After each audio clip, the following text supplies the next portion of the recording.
Lining blouse ఫాస్ట్గా కుట్టాలంటే ఈ చిన్న టిప్ ఖచ్చితంగా ఫాలో అవ్వాల్సిందే. హాయ్ అండి అందరికీ, welcome back to our channel Pranuvedu official and tailoring channel. ఇంకా ఎవరైనా మన ఛానల్ని సబ్స్క్రైబ్ చేసుకునే వాళ్ళు ఉంటే ఇప్పుడే సబ్స్క్రైబ్ చేసుకోండి. వీడియోలకి అయితే వెళ్ళిపోదాం. ముందు వీడియోస్లో లైనింగ్ ఎలా కట్ చేయాలో చూపించాను. ఈ వీడియోలో మెయిన్ ఫ్యాబ్రిక్ పైన లైనింగ్ ఎలా పెట్టి కట్ చేయాలనేది చూపిస్తాను.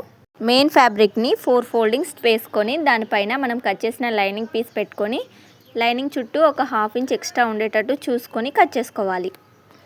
హ్యాండ్ కట్ చేయడం కంప్లీట్ అయిన తర్వాత మిగతా ఫ్యాబ్రిక్ని 2 ఫోల్డింగ్స్లోనే ఉంచుకోవాలి. క్లాత్ని నీట్గా సెట్ చేసుకొని మనం ఫస్ట్ కట్ చేసుకున్న బ్యాక్ పార్ట్, ఫ్రంట్ పార్ట్ అన్నీ మన క్లాత్లో అడ్జస్ట్ అయ్యేలా చూసుకొని సెట్ చేసుకోవాలి. మొత్తం నీట్గా సెట్ చేసి పెట్టుకున్న తర్వాత కటింగ్ చేసుకోవాలి. మనం కటింగ్ చేసేటప్పుడు బ్యాక్ పార్ట్కి ఫ్రంట్ పార్ట్కి కూడా ఒక 1/2 ఇంచ్ లైనింగ్ ఫ్యాబ్రిక్ కన్నా మెయిన్ ఫ్యాబ్రిక్ ఎక్కువగా వచ్చేటట్లు చూసుకొని కట్ చేసుకోవాలి. ఇక్కడైతే నేను బ్యాక్ పార్ట్ మొత్తం కట్ చేస్తున్నాను. నెక్ సైడ్ కూడా కట్ చేసుకొని మనం బ్యాక్ పార్ట్ సైడ్కి పెట్టుకొని ఫ్రంట్ పార్ట్ కట్ చేసుకుందాం. ఫ్రంట్ పార్ట్ని నీట్గా సెట్ చేసుకొని షేప్ బెల్ట్ కూడా రావాలి కాబట్టి షేప్ బెల్ట్ని కూడా అడ్జస్ట్ చేసుకొని వేసుకొని ఫ్రంట్ పార్ట్ అనేది చుట్టూరుగా 1/2 ఇంచ్ గ్యాప్ ఉండేటట్టు చూసుకొని కట్ చేసుకోవాలి. ఫ్రంట్ పార్ట్ చంక రౌండ్ చుట్టూ 1/2 ఇంచ్ ఎక్స్ట్రా ఉండేలా చూసుకుంటూ క్లాత్ని అడ్జస్ట్ చేసుకుంటూ కట్ చేసుకోవాలి. ఇక్కడ నెక్ సైడ్ కూడా కట్ చేస్తున్నాను నేను. ఫ్రంట్ పార్ట్ అయితే కటింగ్ కంప్లీట్ అయింది. నెక్స్ట్ వచ్చేసి షేప్ బెల్ట్ కట్ చేసుకోవాలి. షేప్ బెల్ట్ కూడా ఇంతకుముందు నేను చెప్పిన విధంగానే as it is 1/2 inch extra ఉండేటట్టు చూసుకొని క్లాత్ని అడ్జస్ట్ చేసుకొని కట్ చేసుకోవాలి.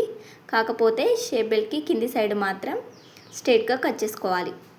కటింగ్ కంప్లీట్ అయిన తర్వాత మెయిన్ ఫ్యాబ్రిక్ని ఆపోజిట్ వైపు వేసుకొని లైనింగ్ ఫ్యాబ్రిక్ని స్ట్రైట్ వైపు వేసుకొని నేనైతే ఇక్కడ గమ్తోని జాయిన్ చేస్తున్నాను.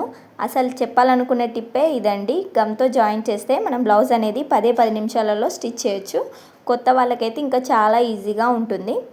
ఇక్కడ గమ్ పెట్టి అతికియమన్నా అని బాగా గమ్ పెట్టి అతికిస్తే చూడ్డానికి బాగోదు. అందుకనే చిన్న డాట్స్ ఇచ్చుకుంటూ గమ్ పెడితే చూడ్డానికి చాలా నీట్గా ఉంటుంది.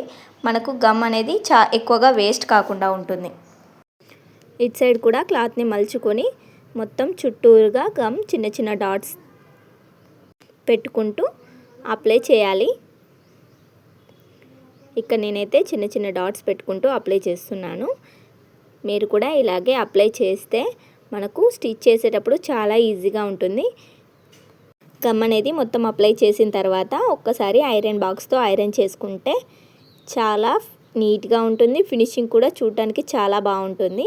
మనకు కూడా మొత్తం అతికిపోతుంది క్లాత్కి. ఎక్స్ట్రా స్టిచ్ వేసుకుంటే వేసుకోవచ్చు, లేకుంటే లేదు. కాకపోతే వేస్తే మంచిది.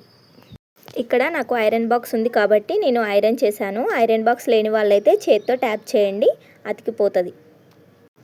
ఇక్కడ మనం హ్యాండ్స్ అనేది నెక్స్ట్ మనం అతికించుకోవాలి. హ్యాండ్స్ అతికించుకునేటప్పుడు ఒకసారి చూసుకోవాలి మనం, ఎందుకంటే మనం లోచంక తీసాం కదా, లోచంక అనేది 2 సైడ్లు కరెక్ట్గా రావాలి. అలా వస్తేనే మనం అతికించిన తర్వాత స్టిచ్ చేసేటప్పుడు కరెక్ట్గా ఉంటుంది. లేకపోతే మనం ఎలా పడితే అలా చేస్తే మనకు స్టిచ్ చేసేటప్పుడు రాంగ్ అయిపోతుంది, మొత్తం కుట్లు విప్పాల్సి వస్తుంది. అందుకనే నేను ఎప్పుడైనా ఫస్ట్ చూసుకున్న తర్వాతనే 2 ఒకే సైడ్ వచ్చిన తర్వాతనే ఎదురుగా ఉంటేనే నేను జాయిన్ చేస్తాను. అలా చూసుకున్న తర్వాతనే ఎవరైనా జాయిన్ చేసుకోవాలి. ఇలా మొత్తం గమ్ అనేది అప్లై చేసిన తర్వాత ఐరన్ బాక్స్తోని మళ్ళీ ఒకసారి ఐరన్ చేసుకోవాలి. చాలా సింపుల్. ఐరన్ చేస్తే చాలా ఫాస్ట్గా అనేది స్టిచ్చింగ్ చేయొచ్చు. మనకు డబల్ పని ఉండదు. క్లాత్ అటు ఇటు జరుగుతుంది అనేది అస్సలే ఉండదు.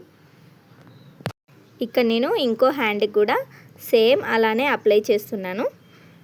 గమ్ అప్లై చేసి ఇంతకు ముందులానే ఐరన్ చేస్తాను. ఇలా చేయడం వల్ల బిగినర్స్కి అయితే చాలా యూజ్ అవుతుంది. టైం కూడా సేఫ్ అవుతుంది. ఫినిషింగ్ కూడా చాలా నీట్గా ఉంటుంది కాబట్టి ఎక్కువ మంది స్టిచ్ చేసుకోవడానికి వస్తారు కస్టమర్స్. ఇక్కడ మొత్తం గమ్ పెట్టుకున్న తర్వాత నీట్గా ఐరన్ చేసుకోవాలి. హ్యాండ్స్ కంప్లీట్ అయిన తర్వాత నెక్స్ట్ ఫ్రంట్ పార్ట్ని ఎదురుగా వేసుకోవాలి. హుక్స్ పట్టి కాజా పట్టి సైడు ఎదురుగా వేసుకొని మనం లైనింగ్ ఫ్యాబ్రిక్ని పెట్టుకొని నీట్గా ఇంతకు ముందుకు మనం ఎలాగైతే గమ్ అప్లై చేసామో వీటికి కూడా అలాగే గమ్ అప్లై చేసి ఐరన్ చేసుకోవాలి. ఫ్రంట్ పార్ట్కి కూడా ఫస్ట్ నెక్ సైడ్ నుంచి అప్లై చేసుకుంటూ మెల్లిమెల్లిగా మొత్తం కూడా అప్లై చేసుకొని రావాలి. ఫస్ట్ ఒక 1/2 అప్లై చేసిన తర్వాత కింది సైడ్ మనం టక్స్ పెడతాం కదా, అటు సైడ్ కూడా ఇంకో 1/2 అప్లై చేసి మొత్తం అనేది మెయిన్ ఫ్యాబ్రిక్కి అతికించి ఐరన్ చేసుకుంటే ఫ్రంట్ పార్ట్ కూడా అయిపోతుంది. ఒక సైడ్ ఫ్రంట్ పార్ట్ అనేది కంప్లీట్ అయింది. దీన్ని అయితే సైడ్కి పెట్టేసుకొని ఇంకో సైడ్ కూడా మనం సేమ్ ఇంతకు ముందుకు ఫ్రంట్ పార్ట్కి ఎలాగైతే అప్లై చేసామో గమ్ము, దీన్ని కూడా అలాగే అప్లై చేసుకుంటూ నీట్గా అతికించుకోవాలి.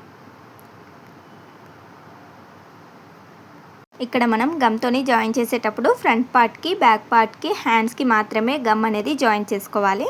షేప్ బెల్ట్కి జాయిన్ చేసుకోకూడదు. ఎందుకంటే మనం షేప్ బెల్ట్ అనేది రివర్స్ తీస్తాం కాబట్టి మనం షేప్ బెల్ట్కి గమ్ అనేది అప్లై చేసి ఇట్లా ఐరన్ చేయకూడదు. నేనైతే ఇక్కడ front part back part hands మూడిట్లకే గమ్ అయితే అప్లై చేశాను. ఫ్రంట్ పార్ట్కి అయితే షేప్ బెల్ట్ అయితే అతికించట్లేదు. నెక్స్ట్ వచ్చేసి నేను ఇక్కడ మనం ఫస్టే జాయిన్ చేసి పెట్టుకున్న బ్యాక్ పార్ట్కి సైడ్కి ఎక్స్ట్రా ఉన్న క్లాత్ అంతా కట్ చేసుకుంటున్నాను నీట్గా. ఇలా కట్ చేయడం వల్ల మనకు మిషన్ పైన ఎక్కువసేపు కూర్చొని స్టిచ్ చేసినట్టు అనిపించదు. 10-15 నిమిషాలలో బ్లౌజ్ అనేది ఈజీగా స్టిచ్ చేస్తాం, ఎక్కువ ప్రాక్టీస్ ఉన్న వాళ్ళైతే. ఇక కొంచెం బిగినర్స్ అయితే మినిమం హాఫ్ అన్ అవర్ లోపు కంప్లీట్ చేస్తారు ఇలా చేస్తే. ఈ టిప్ మాత్రం అందరూ ఖచ్చితంగా ఫాలో అవ్వండి. ఇలాగే చుట్టూరుగా బ్యాక్ పార్ట్కి ఎక్స్ట్రా ఉన్న క్లాత్ అంతా కట్ చేసుకోవాలి. ఇలా మొత్తం అనేది కట్ చేసుకోవాలి. చిన్న చిన్న పోగులు ఎక్కడైనా ఉంటే క్లాత్కి వాటిని కూడా కట్ చేసుకొని నీట్గా సైడ్కి పెట్టుకోవాలి. ఇలా బ్యాక్ పార్ట్ అయితే కంప్లీట్ అయింది కదా. ఇప్పుడు నేను ఫ్రంట్ పార్ట్కి కూడా ఇలాగే ఎక్స్ట్రా క్లాత్లన్నీ కట్ చేస్తున్నాను. వీడియో నచ్చితే లైక్ చేయండి, మన ఛానల్ని సబ్స్క్రైబ్ చేసుకోండి. చిన్న టిప్పే కదా అని మాత్రం అనుకోకండి. ఈ చిన్న టిప్పే మనకు బ్లౌజు ఫాస్ట్గా కుట్టడానికి చాలా హెల్ప్ అవుతుంది. నేను కొత్తగా బ్లౌజెస్ స్టిచ్ చేసేటప్పుడు అయితే ఈ టిప్ నాకు తెలియదు. ఇప్పుడైతే తెలిసింది కాబట్టి మీ అందరితోని షేర్ చేసుకుంటున్నాను. అప్పుడు ఈ టిప్ తెలియక ముందుకైతే మెయిన్ ఫ్యాబ్రిక్ను లైనింగ్ ఫ్యాబ్రిక్ మనకు మిషన్ పైన స్టిచ్ చేయాలంటే చాలా బుగ్గలు వచ్చేటి. అసలు చెప్పాలంటే బ్లౌజ్ అంతా కుట్టుడు ఒక ఎత్తు అయితే నేను మెయిన్ ఫ్యాబ్రిక్ లైనింగ్ ఫ్యాబ్రిక్ రెండు అతకపెట్టడానికే నాకు టైం అంతా సరిపోయేది. మొత్తం ఎక్స్ట్రాలన్నీ కట్ చేసుకున్న తర్వాత మనం చిన్న చిన్న టక్స్ ఇచ్చుకుంటాం కదా. ఆ టక్స్ ఇచ్చే కాడ కూడా మనం చిన్న చిన్నగా టక్స్ ఇచ్చుకుంటే మనకు ఈజీగా స్టిచ్ చేసుకోవచ్చు. రెండు చూడండి ఎదురెదురుగానే వచ్చాయి. ఈ షేప్ బెల్ట్కి అయితే నేను అలా చేయలేదని ఫస్టే చెప్పాను కదా, చేయలేదు. ఇంతేనండి వీడియో నచ్చితే లైక్ చేసి మన ఛానల్ని సబ్స్క్రైబ్ చేసుకోండి.